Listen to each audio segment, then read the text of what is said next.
Hi, it's your girl Sassy MC here, and I would like to welcome you to LIB Latest News 231 YouTube channel. LIB Latest News 231 is the place where you can watch all of your political news, entertainment news, and sports news. To stay informed about the latest news, please subscribe to our YouTube channel and hit the notification button on your screen for more videos from Liberia, Africa, and the world at large. By the president to infringe on the rights of Nimba. But detail will be given by our golden council chair in the press conference. Thank you very much. Honorable Johnson, you are welcome to the Liberian press.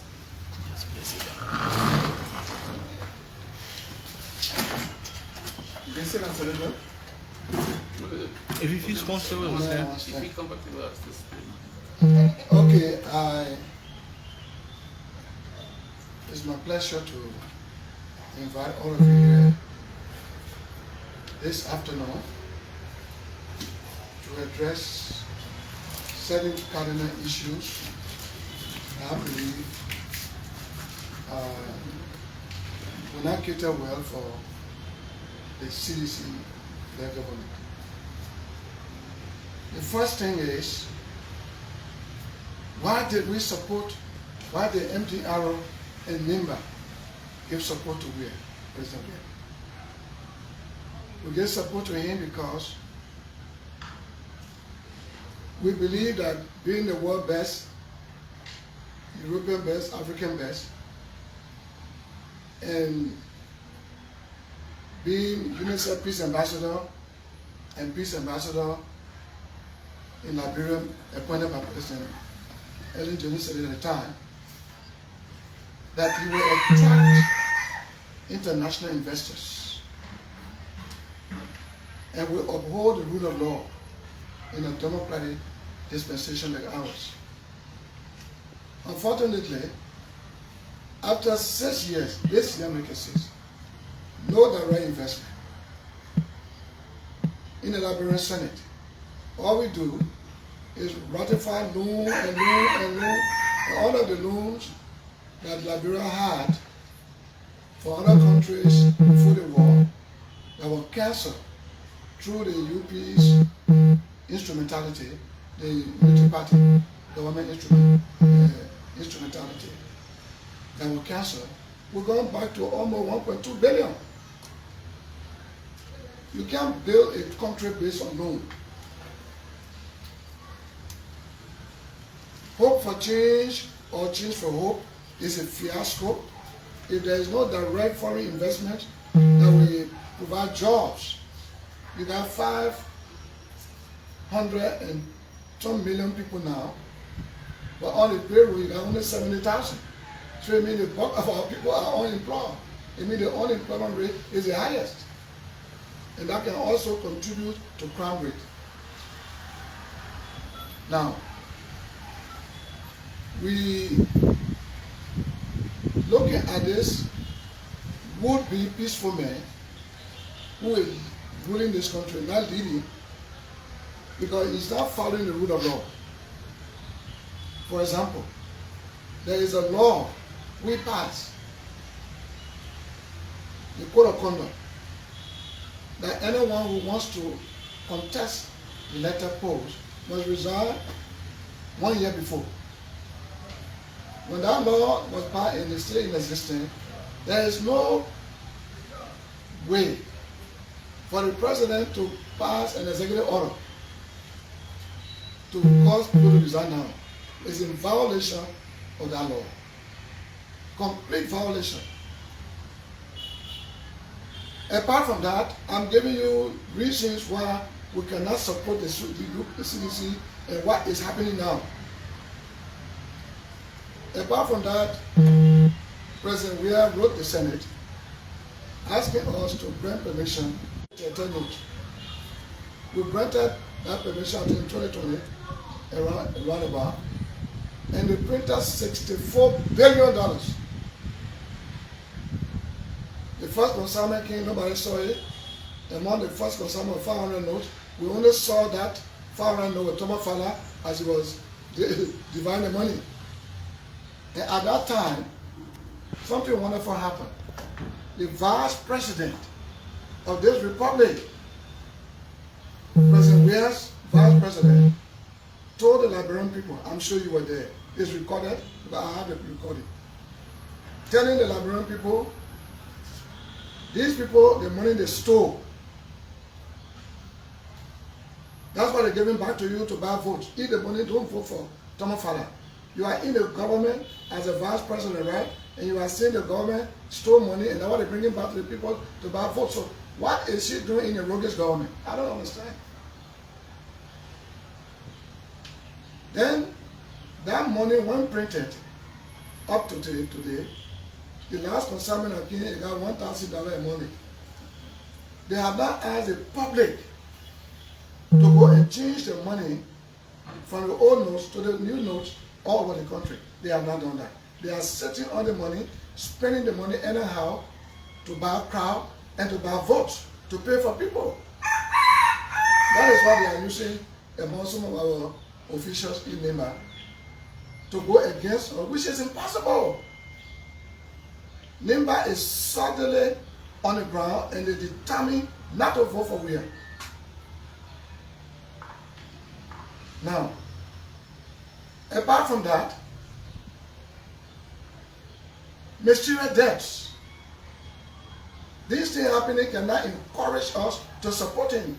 When we signed the agreement 2017 October, it ended 2022 October.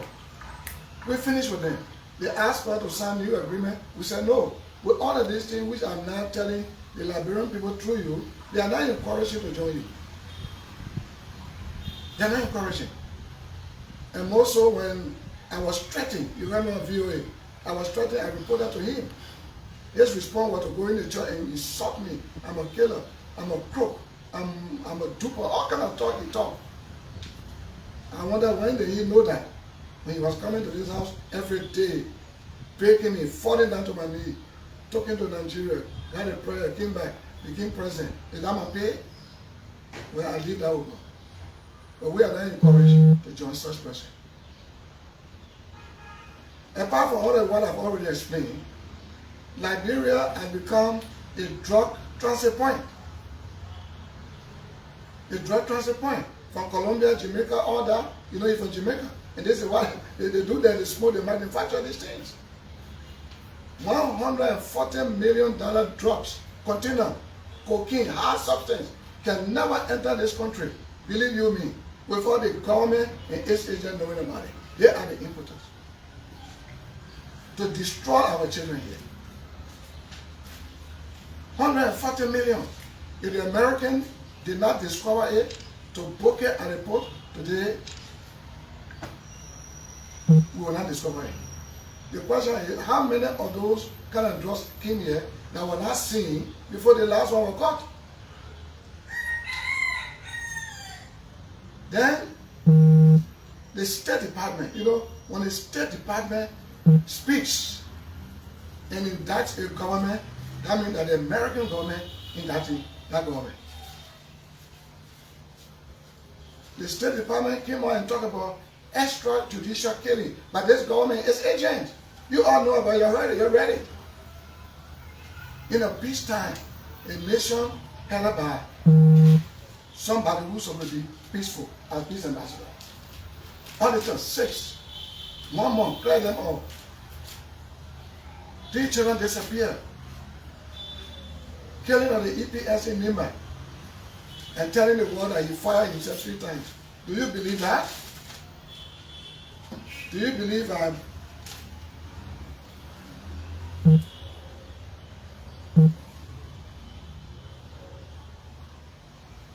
I'm just trying to explain why we are not supporting, and because we're not supporting, this is what is happening now, is what is happening. I'm trying to lay the premise.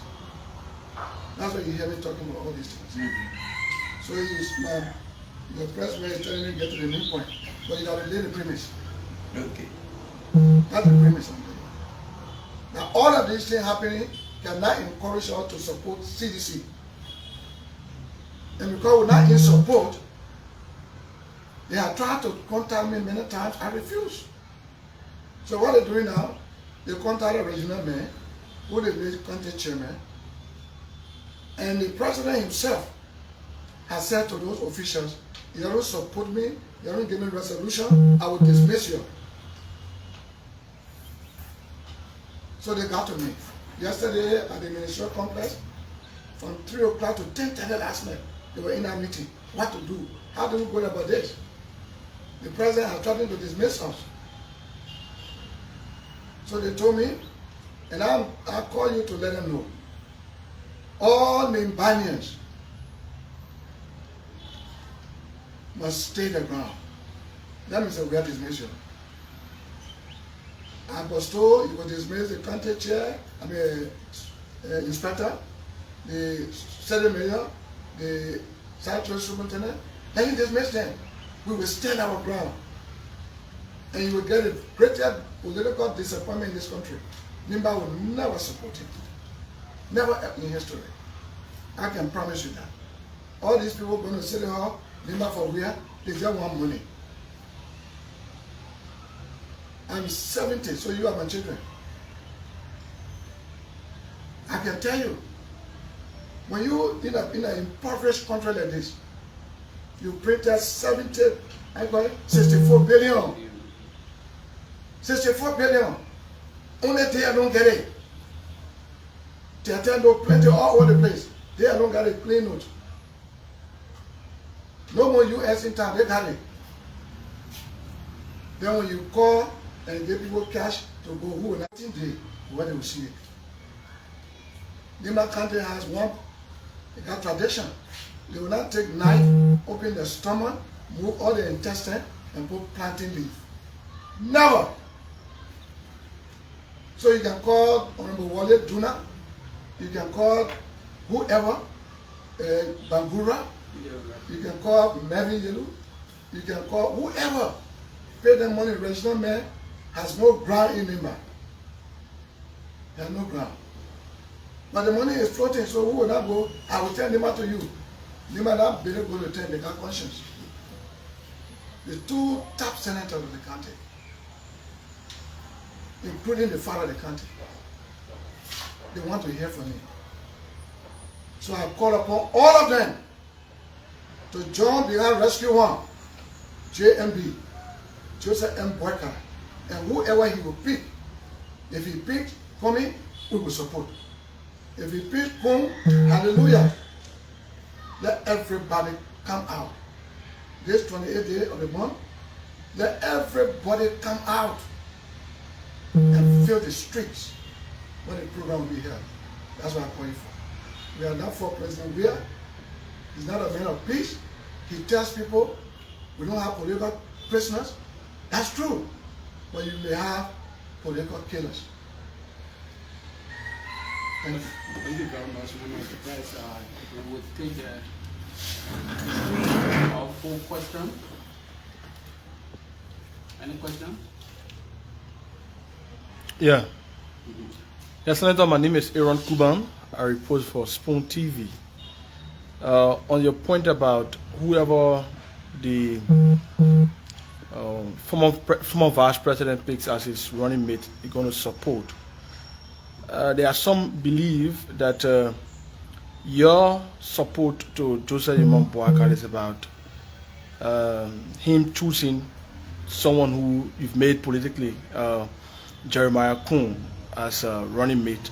How can you clarify this statement that people believe that that's the only reason you are supporting JMB? Nyonblee is on the list. Paynesville is on the list. Anybody can go on the list. Whoever he chooses, I support. Whoever he chooses. What we don't want is this government. That's all.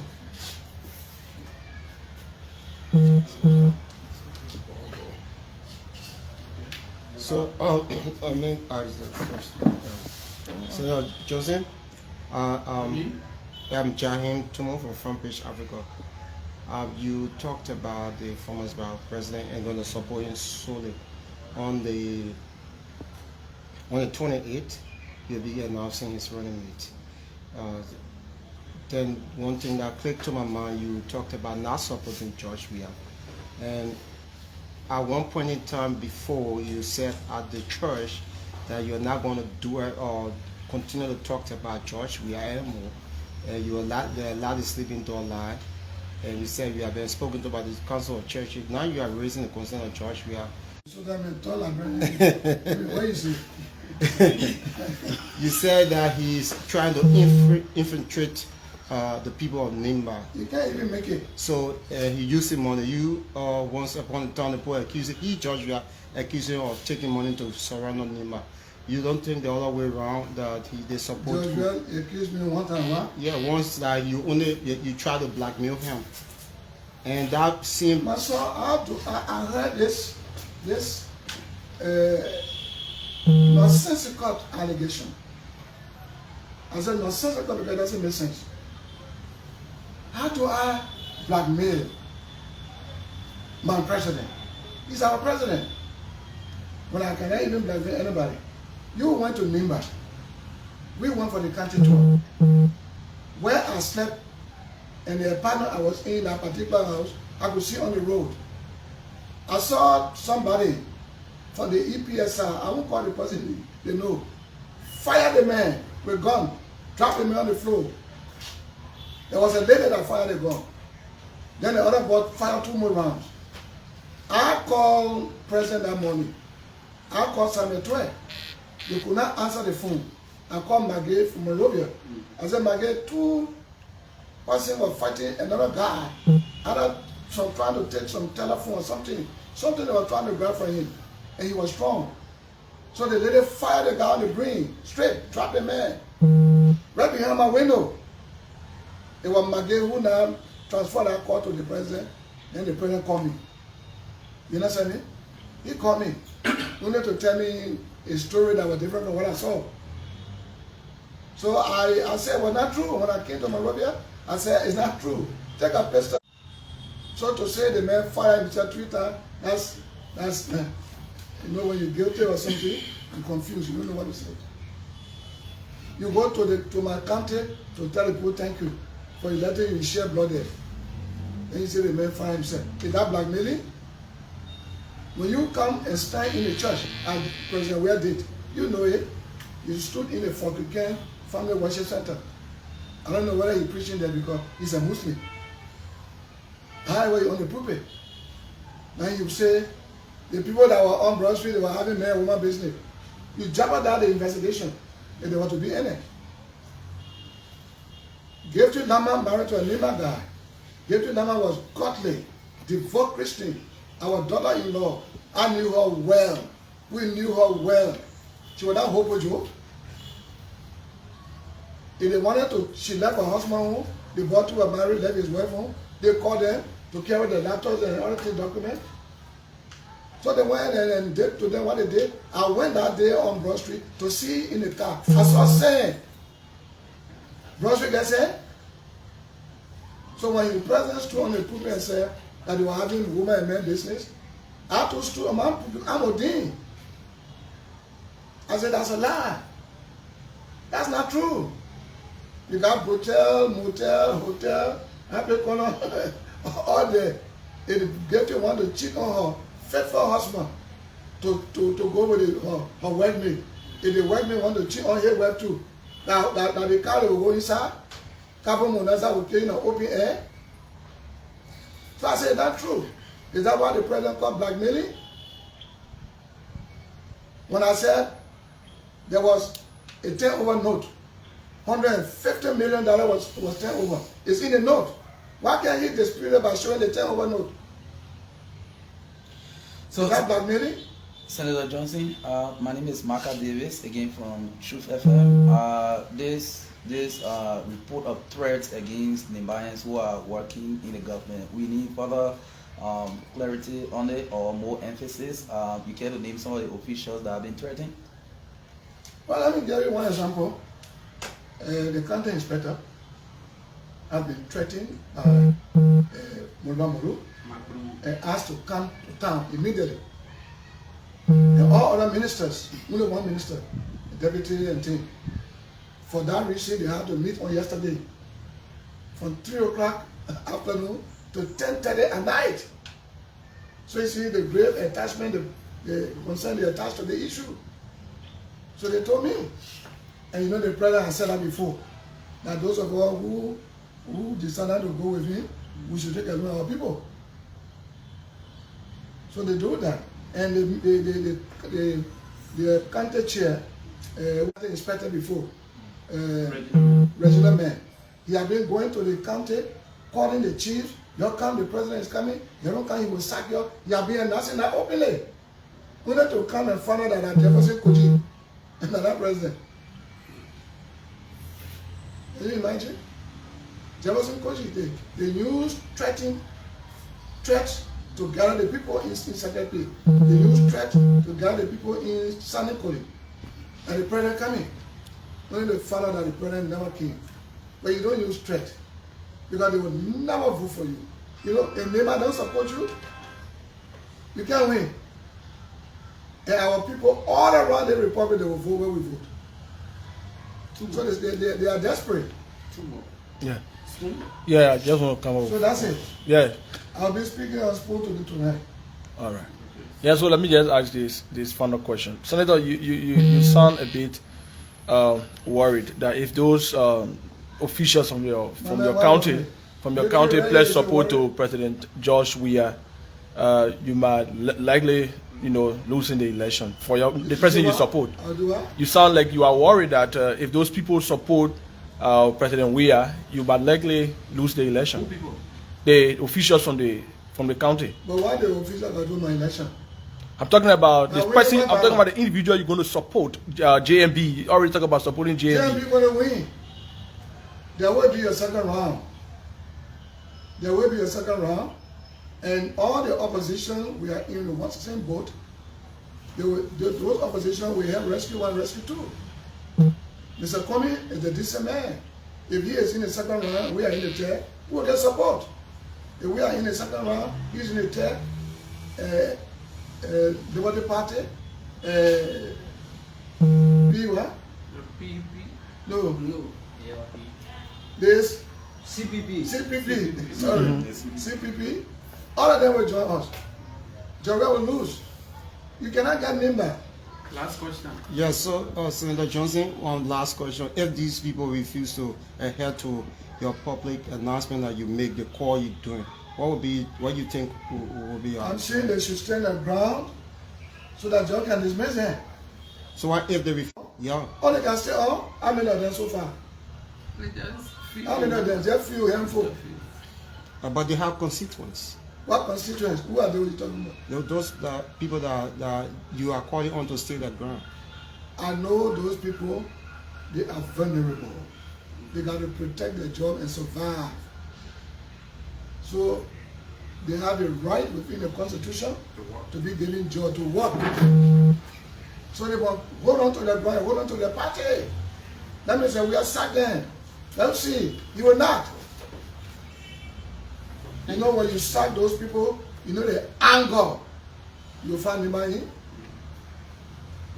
The greatest anger ever in history. To sack Nimba people on the job, that the taxes pay you, that you're a private farm. That's some of the private farm. When Ellen was in power, she employed Eugene Langley.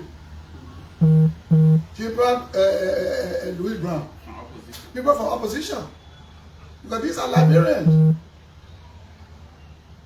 But you want to, look, I see what happened. When Samuel Tuah said, when we are a benevolent dictator, member of the press, dictator is a dictator. You cannot dress it like cake. See, now what you want to exhibit, we see already.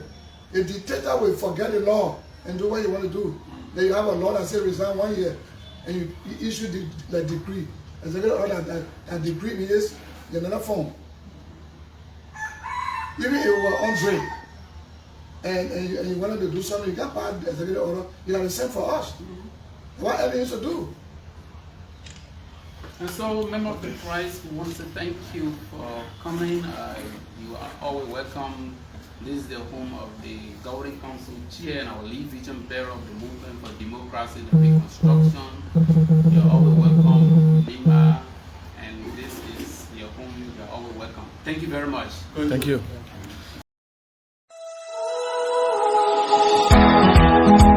LIB Latest News 231 YouTube channel. LIB Latest News 231 is the place where you can watch all of your political news, entertainment news, and sports news. To stay informed about the latest news, please subscribe to our YouTube channel and hit the notification button on your screen for more videos from Liberia, Africa, and the world at large.